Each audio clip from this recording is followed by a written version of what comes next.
Hello guys, welcome to my channel. This is Ehsan and in today's video we're going to solve an IELTS reading test, Cambridge 8. It's better to have this book in front of you and have your pencil and take notes while watching this video.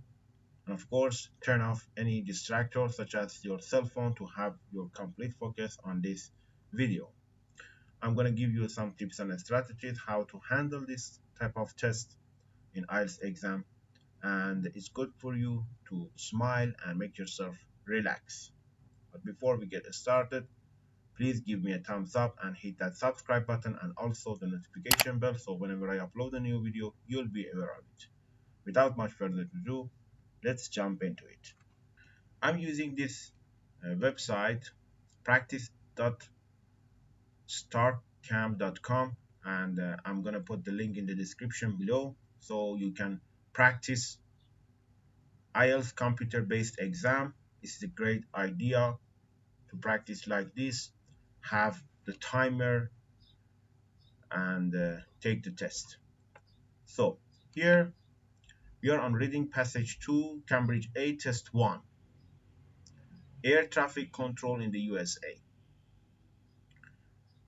My whole strategy about the IELTS reading test is that just read the title and get the idea what was it about. And this is a highlighter in here, so I can highlight some keywords in this exam. Air traffic is about air traffic control in the USA.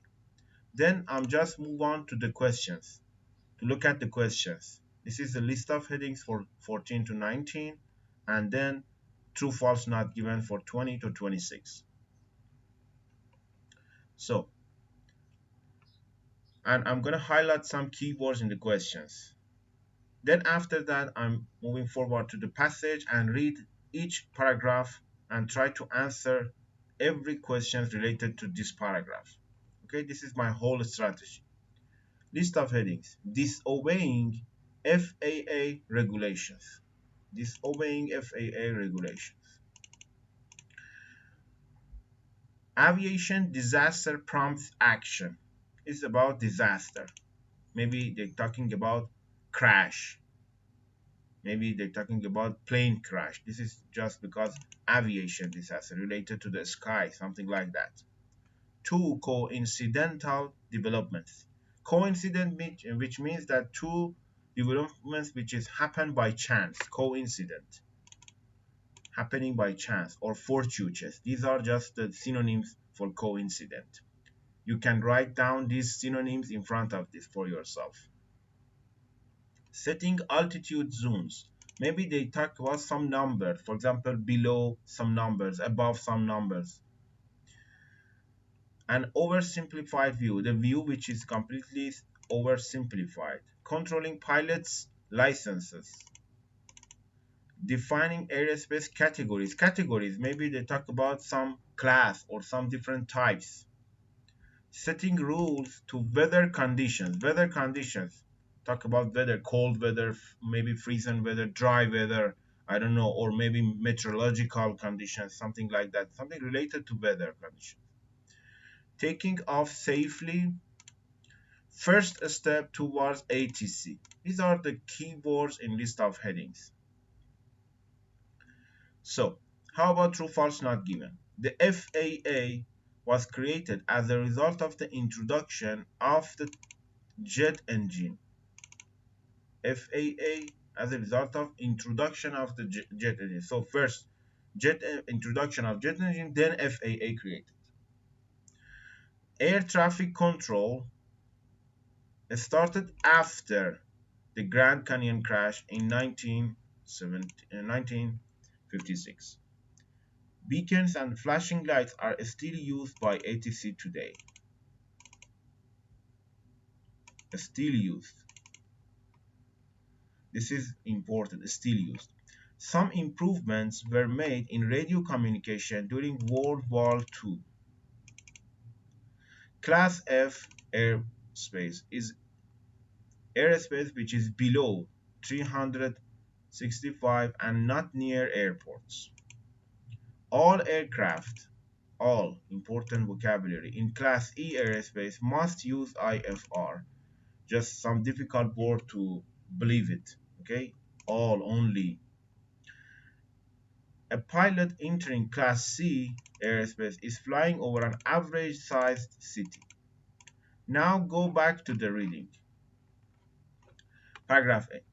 An accident that occurred in the skies, accident in the skies, maybe aviation disaster. You see, these are the exact vocabulary, but don't rush into it.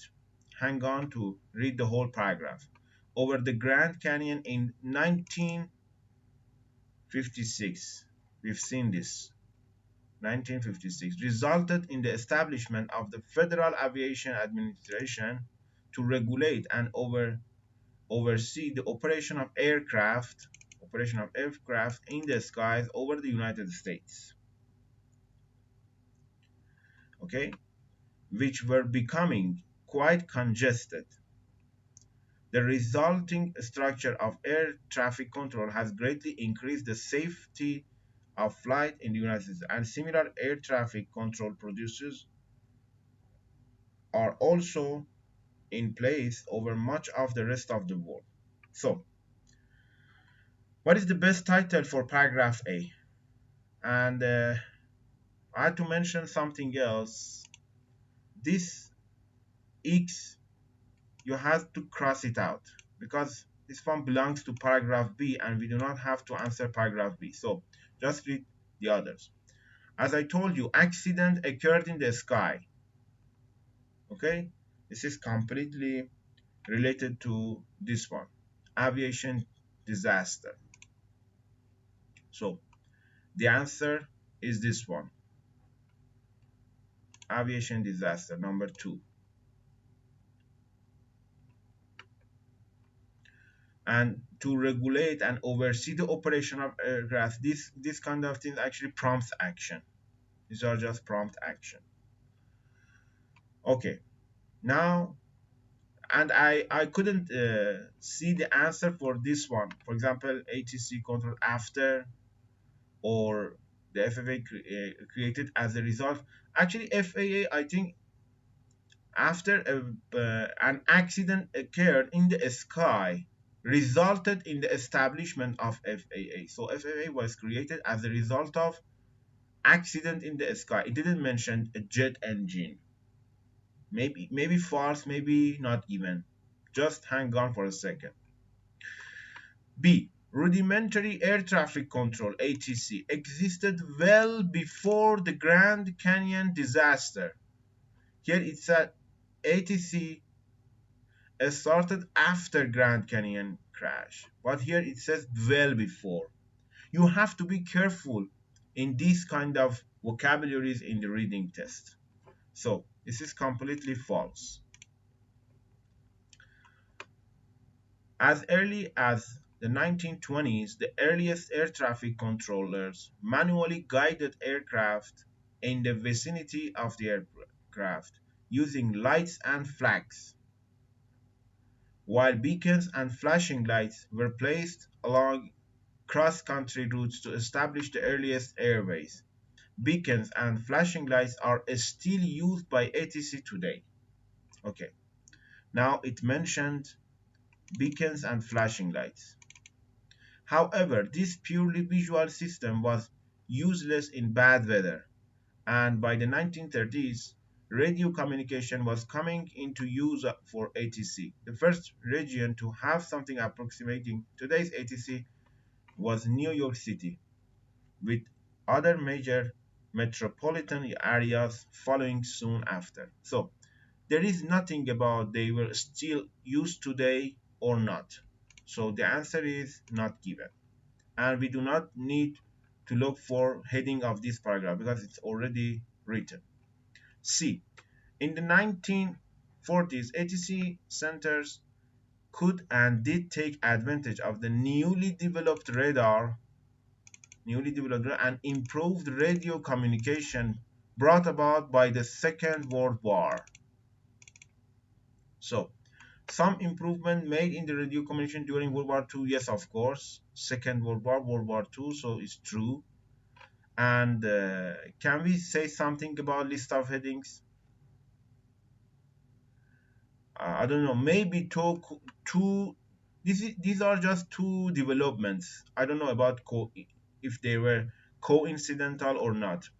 But the system remained rudimentary. It was only after the creation of the FAA that full-scale regulation of America's air policy took place, and this was fortuitous. Fortuitous means this was coincidence, happening by chance. So this is completely number three, and you have to write the Roman numbers in your answer sheet. Because be careful about this. For the advent of the jet engine suddenly resulted in a large number of very fast. So it was after the creation of FAA, after this was created, then advent of the jet engine. So FAA was created as a result of introduction of, no, it's completely false. But it's kind of difficult because true false not given, the questions and answers must be in order. But this is kind of an old book, Cambridge 8. So it's not uh, completely organized this way. But this is the passage 2. The passage 2 is a little bit more difficult than passage 1 in the IELTS exam. So they try to make it difficult by using this mixture of questions and answers. Okay, paragraph D. Many people think that ATC consists of a row of controllers sitting in front of their radar screens at the nation's airports, telling arriving and departing traffic what to do. This is so they probably control something. I don't know. This is a very incomplete part of the picture. It's completely obvious. An oversimplified view, incomplete part of the picture. You see, there is the exact sentence match with this heading. So D is V. The FFA realized that the airspace over the United States would at any time have many different kinds of planes flying for many different purposes in a variety of weather conditions, and the same kind of structure was needed to accommodate all of them. Be careful, it's not completely about weather conditions in this paragraph. It's about an oversimplified view. To meet this challenge, the following elements were put into effect. First, ATC extends over virtually the entire United States in general from 365 meters above the ground and higher. The entire country is blanked by controlled airspace in certain areas, mainly near airports. Controlled airspace extend down to, you see, it's all about talking about some altitude zones, actually some numbers above ground and immediate vicinity of the airport. So it's completely obvious that the answer would be IB, setting altitude zones for paragraph E. Paragraph F. The FAA then recognized two types of operating environments. In good meteorological conditions, it's completely related to weather. Flying would be permitted under visual flight rules, VFR, which a strong reliance on visual cues to maintain an acceptable level of safety. Poor visibility necessitated a set of instrumental flight rules, under which the pilot relied on altitude and navigational information provided by the plane's instrument panel to fly safely.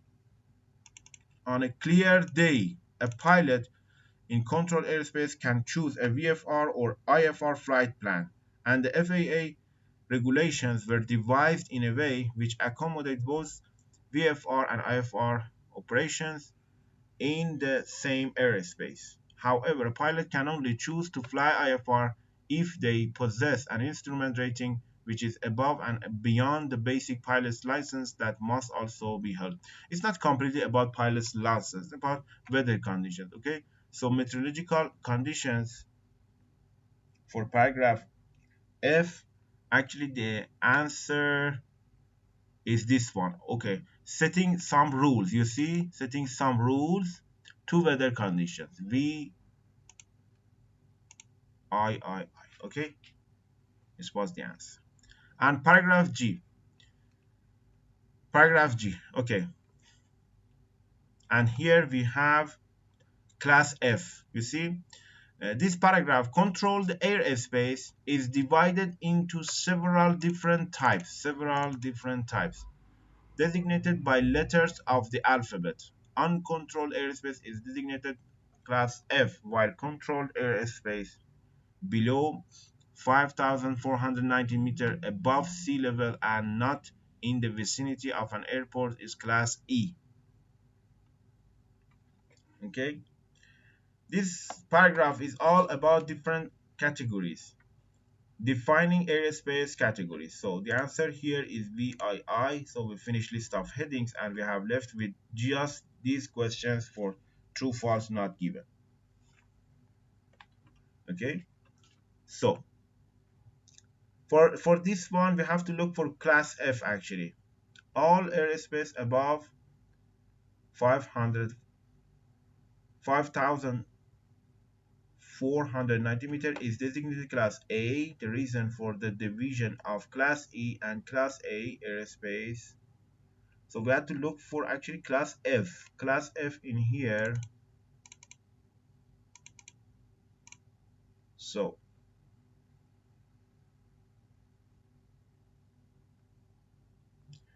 class F here it says is airspace which is below 365 meter and not near airport. Uncontrolled airspace is designated class F. Actually, we've seen this number below, but it was somewhere else, I think. Here.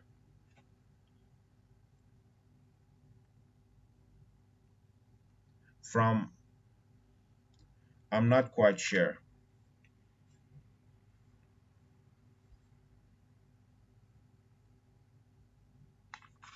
This was a difficult question to answer.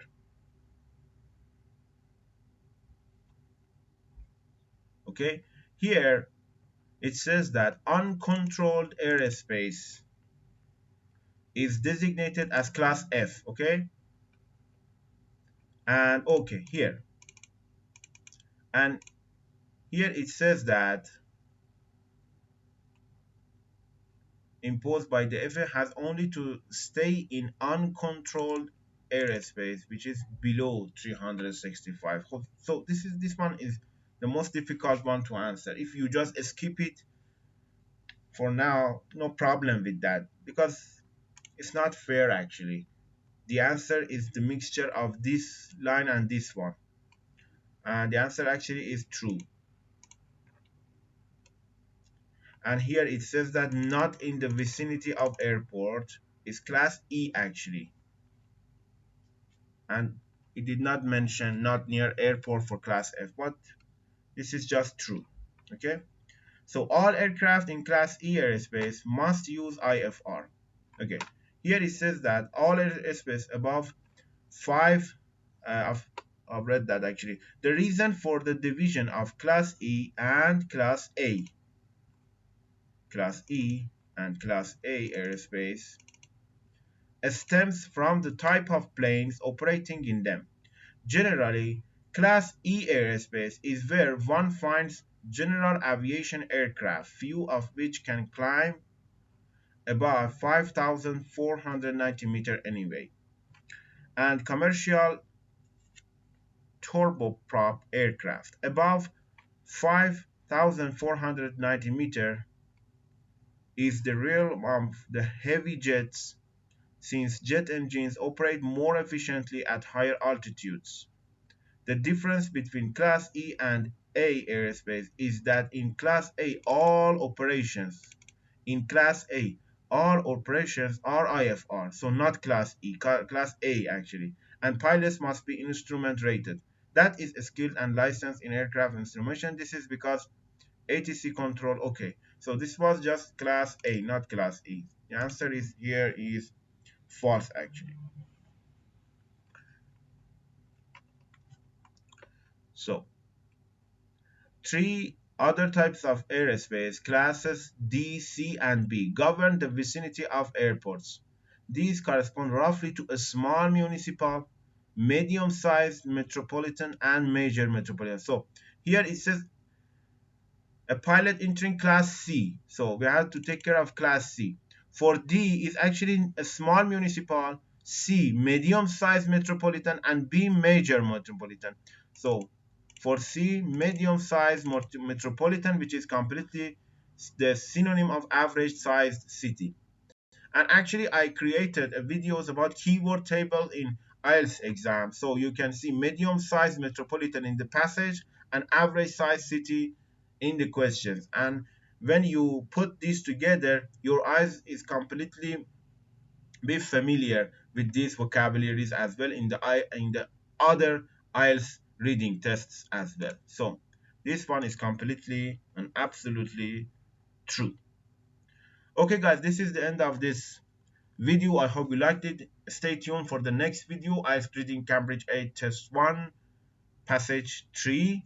I'm gonna put it in the following days, and I hope you liked it. If that's the case, please give me a thumbs up and share this video with your friend. Thanks for watching.